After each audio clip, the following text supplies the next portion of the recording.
우리를 사랑해 주시는 하나님을 찬양합니다. 우리 좌우에 계신 분과 이렇게 인사 한번 하겠습니다. 하나님께서 당신을 사랑하십니다. 아멘. 우리의 모습과 상관없이, 우리의 상황과 상관없이 하나님께서는 여전히 우리를 사랑하십니다. 그 사랑을 붙드시는 우리 모든 믿음의 식구들 되시기를 주님의 이름으로 축원합니다. 계속해서 우리가 하나님에 대한 말씀을 나누고 있습니다. 하나님이 어떠한 분이신가? 과연 하나님은 어떤 분이시길래 계속해서 우리를 이렇게 붙들고 가시는가? 여러분 혹시 오늘 예배당은 내 힘으로 나왔어요 하시는 분 계시나요? 우리는 마음속에 이 싸움이 있는 것 같아요. 항상 내 힘으로 예배당을 내가 가는 거지. 그런데 우리는 기억하셨으면 좋겠습니다. 하나님께서 우리를 이끄시는 겁니다. 아멘. 어떠한 상황에 처하든지 하나님은 이 자리를 기억하시며 우리를 인도하시더라라는 것을 꼭 기억하시길 바랍니다. 우리가 계속 나누었던 하나님에 대한 이야기가 마찬가지였습니다. 하나님께서는 계속 우리에게 은혜를 베푸시고 그 약속을 행하시며 일하시는 분이 하나님이시더라. 우리가 그 하나님의 은혜 위에 타고 함께 우리 몸을 맡기며 갈 것인가, 아니면 그 하나님의 은혜를 거슬러 갈 것인가 라는 것을 선택하는 것이 우리의 맡겨진 것이라는 거죠. 오늘도 역시나 그 이야기를 합니다. 하나님께서 우리에게 베풀어 주셨어요. 어떤 걸 베풀어 주셨느냐? 우리에게 은혜를 베푸셨다는 겁니다. 하나님께서 우리에게 공의를 베푸셨다는 거예요. 그런데 우리는 이 공의라는 단어가 되게 어렵습니다. 또 무겁게 느껴지기도 합니다. 그런데 이 공의가 무엇인지 함께 나눠보도록 하겠습니다. 우리가 지내다 보면 예상하지 못했던 일들이 참 일어날 때가 있습니다. 종종 돌아보면 정말 생각하지도 못했던 많은 일들이 일어나는데, 어떤 일들은 그 일들이 은혜가 되기도 해요. 왜냐하면 갑자기 전혀 생각지도 못했던데 우리의 상식으로는 나를 도와줄 이가 없는데 나를 도와주거나 나와 함께하는 여러 가지 많은 일들로 인해서 우리가 그 일어난 일들 속에서 은혜가 되기도 하고 감동이 되기도 하고, 그러한 일들이 종종 있습니다.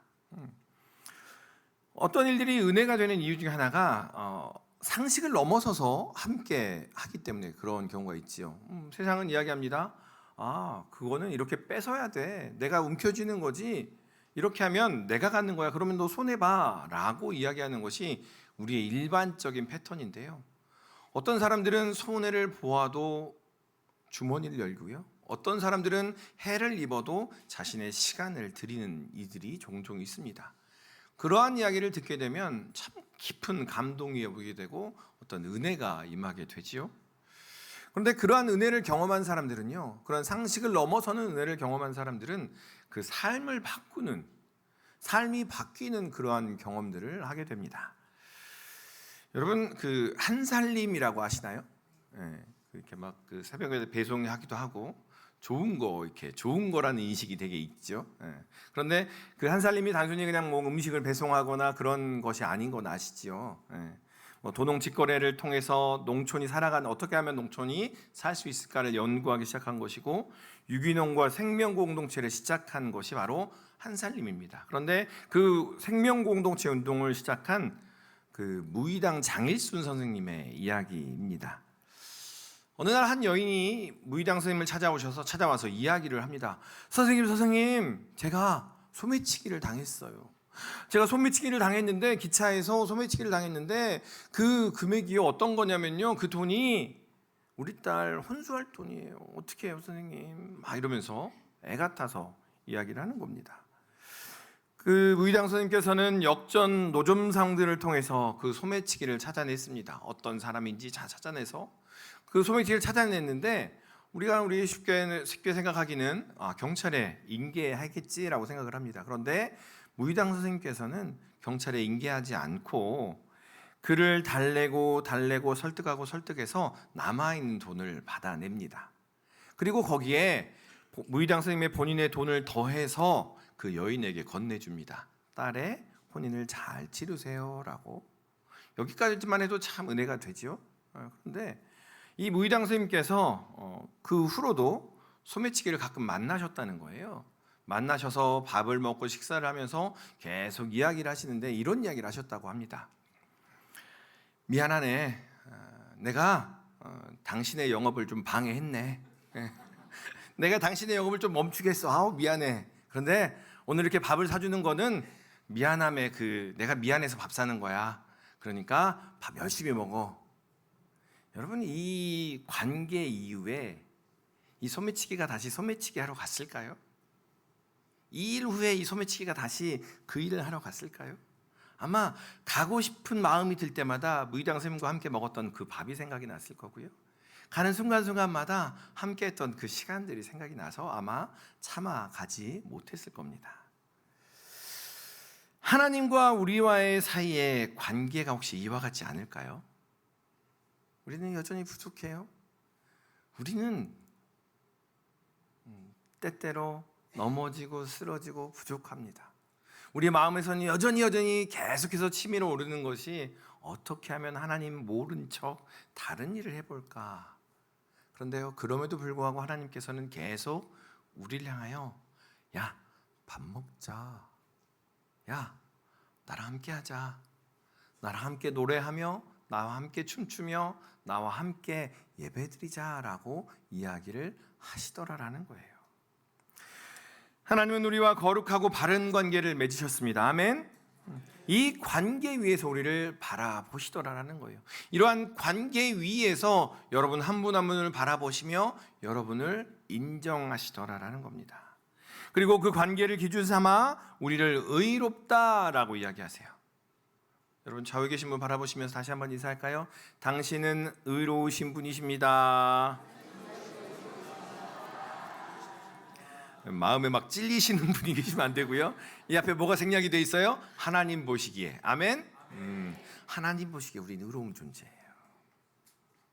오늘 이 하나님의 의에 대해서 그리고 이 의가 차별 없다는 것에 대해서 함께 나눠보려고 합니다.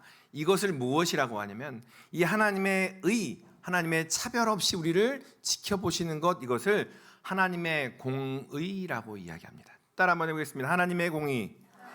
네. 하나님의 공의라는 것이 바로 이런 겁니다. 차별 없이 하나님으로 말미암아 우리에게 베풀어 주신 하나님의 안경이더라라는 거예요. 이 하나님의 공의는 성경 처음부터 계속 이야기가 됐어요. 창세기 15장에 우리가 지난 시간에도 이야기 나눴던 하나님의 언약에 대한 이야기를 나눴죠. 15장에 보면 하나님과의 아브라함이 맺은 언약 이야기가 나옵니다. 창세기 15장에서 아브라함은 계속 전쟁에서 승리합니다. 주위 국가들과 주위 나라들과 도시들과 전쟁에서 승리하는데 여전히 불안한 거예요. 왜냐하면 그냥 조카만 있고 형제들만 있고 직계가 없는 거예요. 그래서 하나님께 투덜댑니다. 하나님, 우리 집에 있는 종 그 엘리에셀이나 내 상속자가 되게 해주세요. 하나님 허락하지 않으시니. 그러자 하나님께서 이 아브라함을 밤에 데리고 나갑니다. 그리고 무엇을 보여주십니까? 뭇별을 보여주시며 하나님께서 말씀하세요. 저 뭇별과 같이 너의 자손이 충만할 거야. 여러분, 아브라함이 이때 나이가 꽤 됐어요. 근데도 이렇게 말씀하시니까 아브라함이 믿어요, 안 믿어요? 믿더라는 거예요. 이게 은혜입니다. 먼저는 아브라함이 이것을 믿으니 하나님께서 그를 뭐라고 여기십니까? 의롭다 여기셨다는 거예요. 아브라함이 계산하지 않았어요. 계산되지도 않았고요. 본인의 몸을 생각하면 상식적으로 이건 말이 안 돼요. 그런데 하나님이 말씀하시니까 그래요, 믿을게요 라고 하는 순간 하나님께서는 그 아브라함을 의롭다. 야, 아브라함이 의인이야. 아브라함이 공의로운 사람이야 라고 이야기를 하시더라라는 거예요. 아브라함이 의롭다 받은 것은요, 어떤 종교적인 의식이나 선행 때문에 받은 것이 아닙니다. 하나님의 약속을 믿었기 때문에 그를 의롭다 여기신 거라는 거예요.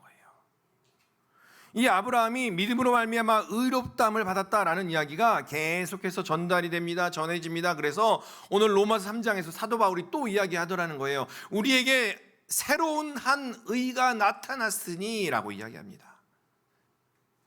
계속해서 이야기합니다. 우리는 여전히 우리의 공의, 우리의 공로가 먼저예요. 우리가 뭔가를 해야 될 것 같아요. 뭔가를 해야만 하나님 앞에 소리를 높일 수 있을 것 같거든요.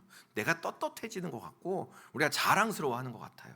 그런데요, 성경 창세기부터 계시록까지 계속 이야기합니다. 하나님께서는 아니, 내가 다 해줄게. 너희는 나를 믿기만 해. 너희는 나를 신뢰하기만 해. 나와 함께 걷기만 해. 그러면 의로부터 완성까지 내가 다 이룰 거야. 계속해서 우리에게 말씀하고 계십니다. 그것을 믿으며 나가기를 소망합니다. 하나님은 처음부터 확인가 아닌 믿음을 의의 기준으로 삼으셨습니다. 그것이 바로 21절의 이야기입니다. 21절을 우리 같이 한번 읽도록 하겠습니다.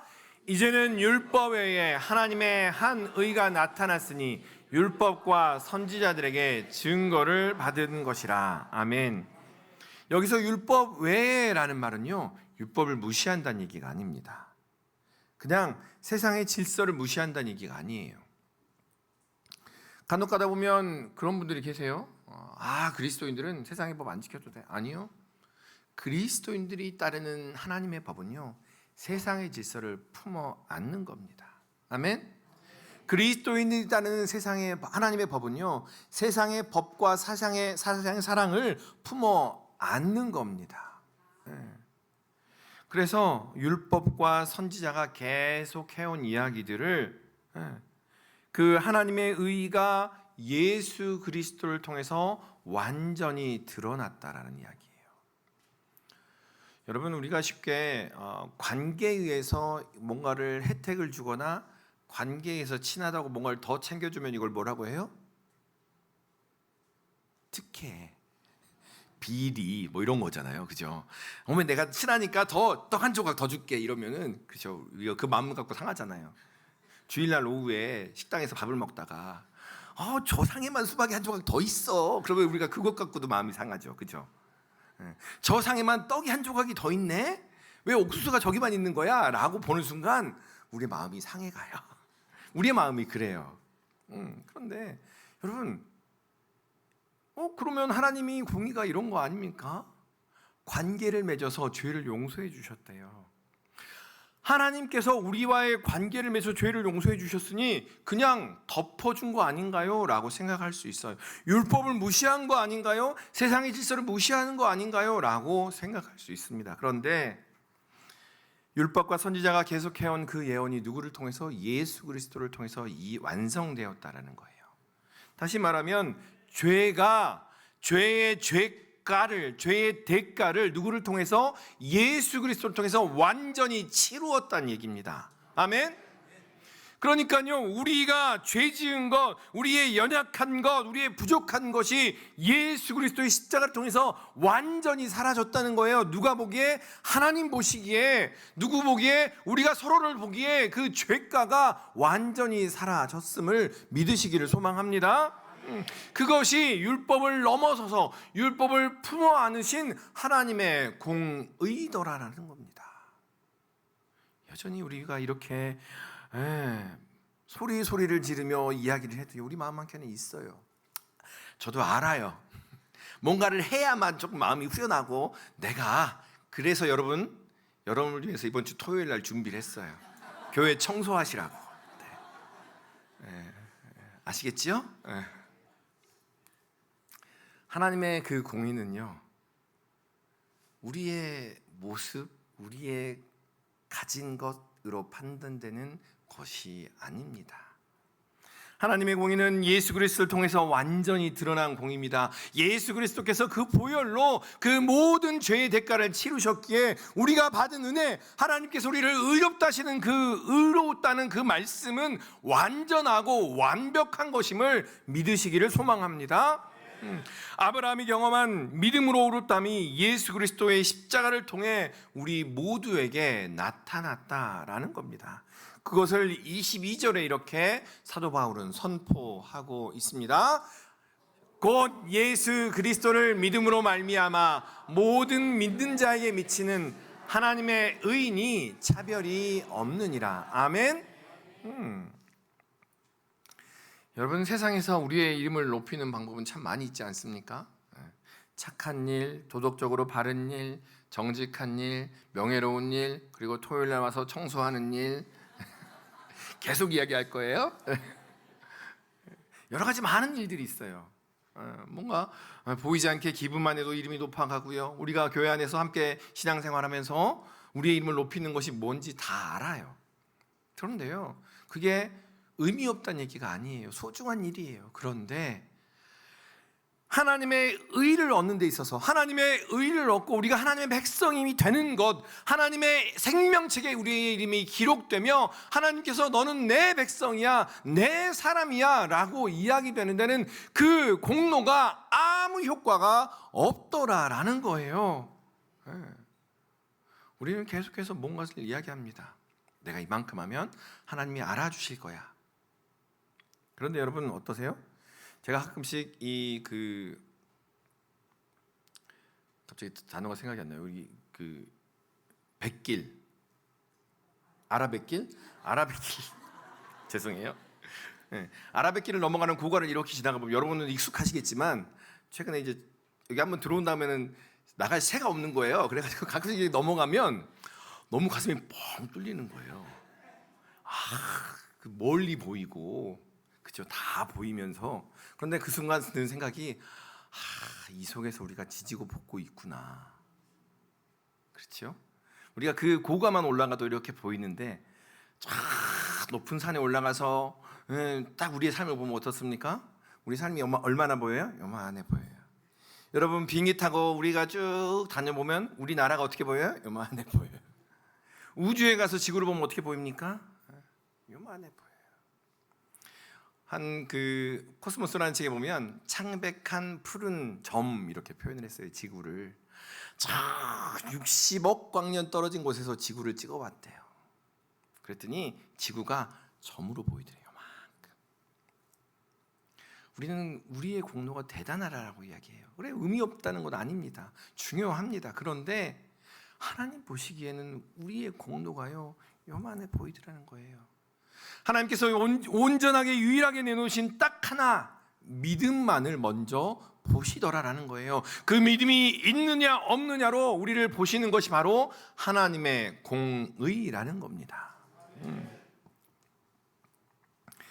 이 하나님의 공의는 그 작은 우리를 의롭다 하십니다.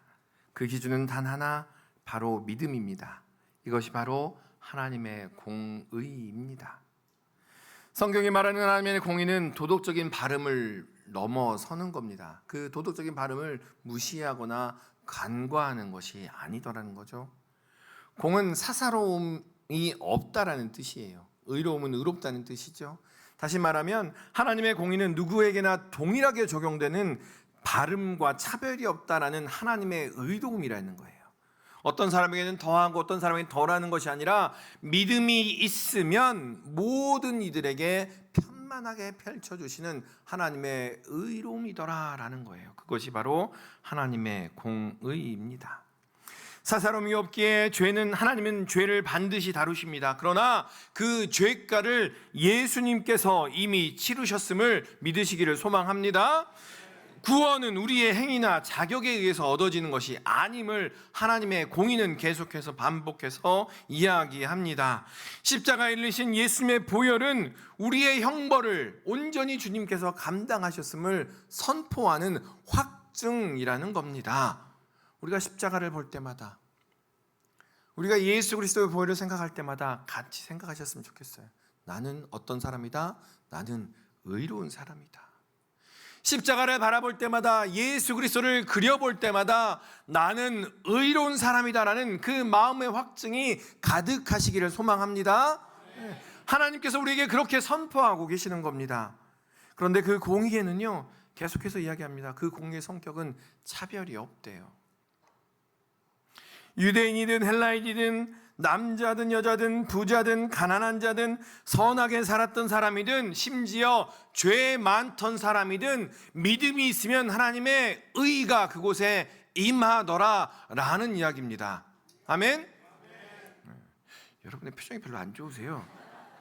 아니 죄 지은 사람을 죄인 사람을 의롭다고 한다고요? 아니 그건 아니죠 하나님. 그래서 여러분 한번 생각해 보세요.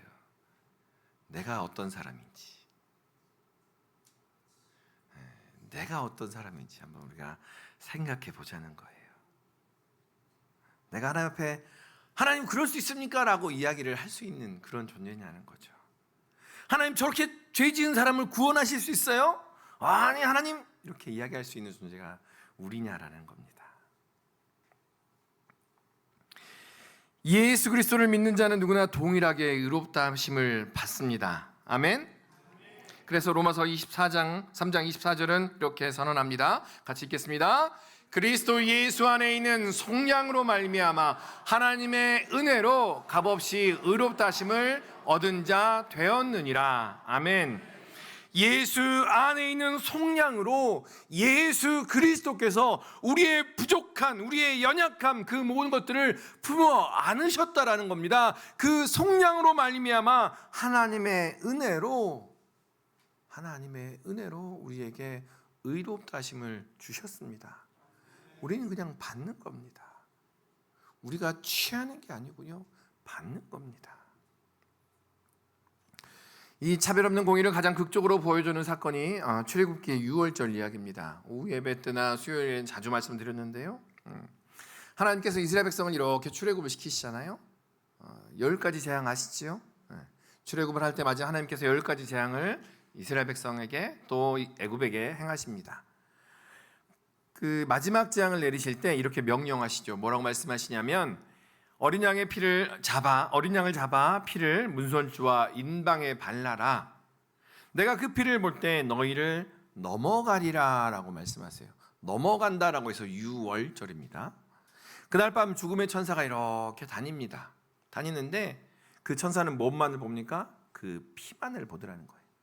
문에 어린 양의 피가 발라져 있느냐 발라져 있지 않느냐로 그 집에 10번째 재앙을 행하느냐 심판을 행하느냐 행하지 않느냐를 결정하더라라는 거예요. 그 집이 이스라엘 사람의 집이든 애굽 사람의 집이든 상관이 없습니다. 그 집에 혈통이나 지위나 학력이나 재산 그동안 안에 어떠한 착한 일을 했느냐라는 것과는 관계가 없더라. 그 피가 있으면 그 천사는 그 집을 지나가더라. 그 피가 없으면 그 집이요, 애굽에서 유명한 집이고 권세 있는 집이더라 하더라도 그 피가 없으면 그곳에 하나님의 심판이 임하더라라는 겁니다. 오직 문에 발린 어린 양의 피만이 생명을 지켜주었다라는 거예요. 우리는 한번 그려볼 수 있을 것 같아요. 어떤 한 애굽 사람이 이렇게 이야기하는 겁니다. 제가요 애굽 사람인데요, 제가 애굽 노예들을, 이스라엘 노예들을 얼마나 착취했는지 악명이 자자하거든요. 그런데 제가 하도 악독해가지고 유대인 한 명이 와서 소문을 이야기하는데 약간 얼핏 들었어요. 문에 피를 바르면 산대요. 문에 피를 바르면 산대요. 그래서 제가 어린 양을 잡아서 그 피를 한번 발라봤어요. 그러면 이 애굽 사람은 살까요? 죽을까요? 살아요. 여러분의 반응은 악독한 애굽 사람이니까 죽어야 되는데 산다고요? 말도 안 돼요. 여러분 거듭 누구를 생각해요? 나를 생각해야 돼요. 내가 어떠한 사람인가라는 걸 생각하셔야 됩니다. 하나님의 공의는 바로 이런 겁니다. 그 피만 있으면 하나님의 백성이라 인침을 받더라라는 겁니다. 이것이 바로 하나님의 공의입니다. 하나님의 의는 차별이 없이 누구든 믿음으로 어린 양 되신 예수의 피 아래 나오는 자를 구원하시더라라는 거예요. 하나님의 공의는 우리의 행위를 조건으로 이야기하지 않습니다. 이 자리에 나오는 사람들을 너 들어오지 마 라고 이야기하지 않더라는 거예요. 죄 있는 사람들이 들어와서 예수 그리스도로 말미암아 그들이 온전케 됨을 얻게 되고 의로움을 얻게 되는 역사가 펼쳐지는 곳이 바로 이 자리더라 라고 하나님께서는 우리에게 말씀하고 계시는 겁니다. 오직 하나님의 주권적인 은혜와 그 은혜를 믿음으로 받는 자에게만 열린다는 것을 믿으시기를 소망합니다. 더 쉽게 이야기하면 하나님의 공의는요, 이 안경과 같은 거예요. 하나님께서 이 안경을 쓰신 거예요. 어떤 안경? 예수 그리스도라는 안경. 하나님께서 하나님의 공의라는 안경을 쓰셨어요. 그러니 여러분들이 달라 보이는 겁니다. 제가 만약에 이렇게 이 안경을 벗으면 죄송합니다. 여러분이 보여요, 안 보여요? 하나도 안 보여요. 지금 소식 하나도 안 보입니다. 그런데 너무 숭하죠? 안경을 벗으니까. 이렇게 안경을 쓰는 순간 여러분이 잘 보여요. 하나님께서는 그 안경을 쓰시고 여러분을 보는 겁니다. 그렇게 여러분 한 분 한 분이 하나님의 백성이며 하나님의 사람들이며 하나님의 권속임을 믿으시기를 소망합니다. 그렇다면 우리는 뭘 해야 됩니까? 믿는 것, 그 믿음으로 나아가는 거예요. 하나님의 공의가 어떻게 드러나는지, 그 믿음으로 어떻게 나아가는지를 잘 이야기해주는 책이 하나가 있습니다. 빅토르 후고의 레미제라블에 나오는 그 장발장의 이야기죠. 레미제라블은 어떤 이야기입니까? 처참한 사람들의 이야기예요. 무너진 사람들의 이야기가 바로 그 이야기지 않습니까?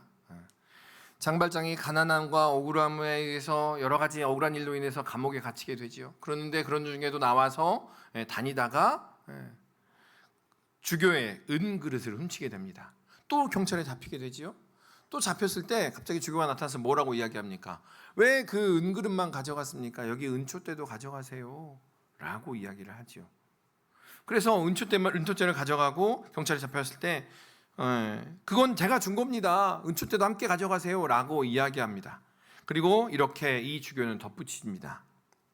이제 당신은요, 제가 준 거잖아요. 그러니까 당신은 그것을 훔치는 사람이 아니고요, 당신은 하나님께 속한 사람입니다 라고 주교는 덧붙이더라는 거예요.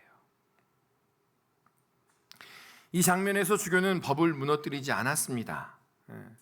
자신의 소유를 더 내어주면서 법의 요구를 충족시켰다는 거예요. 그리고 동시에 한 사람에게 새로운 신분을 부여했다는 거예요. 우리가 처음에 이야기했던 것처럼 무의당 선생님께서 그 소매치기에게 밥을 사주고 시간을 내어서 함께하면서 그 사람과 관계를 맺어갔어요. 오늘 이 주교는요, 장발장에게 자신이 가지고 있는 은초대까지 내어주면서 은혜를 베풀었더라는 거예요. 여러분 안에 믿음이 있으십니까? 여러분 안에 은혜가 있으십니까? 하나님의 공의를 힘입은 사람, 하나님의 공의를 맛본 사람들은요, 이렇게 은혜를 베풀며 은혜를 나누더라는 거예요. 그 은혜를 맛본 사람들은 새로운 신분을 경험하게 되더라는 거예요. 그 은혜로 말미암아 장발장의 마음을 무너뜨리게 됐고, 그 소매치기의 마음이 무너져서 다시는 이전의 삶으로 돌아가지 않게 되는 그러한 역사가 일어나더라라는 겁니다. 바라기는 하나님의 공의를 의지하며 나아가는 우리 모든 믿음의 식구들 되시기를 소망합니다. 그 순간 그 믿음으로 말미암아 하나님의 역사가, 그 은혜가 우리를 통해 흘러가게 됩니다. 사도 바울은 로마서 3장 25절에서 26절로 그렇게 선포합니다. 함께 읽겠습니다.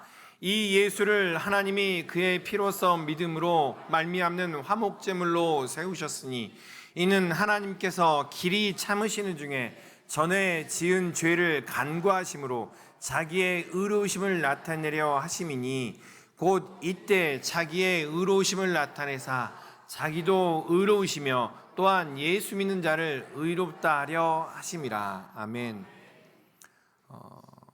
잔 깔뱅이라는 장로교의 창시자가 장로교의 구원교리를 이야기했어요. 5개로 정리했는데 그 첫 글자를 따서 튤립이라고 이야기를 합니다. 근데 그 5개 중에 견인이라는 게 있어요. 견인교리라고. 하나님께서 우리를 구원으로 이렇게 이끌어 가신다라는 의미인데, 그러한 의미와 더불어서 원래 의미는 어떤 의미냐면 견고하게 인내하신다라는 거예요.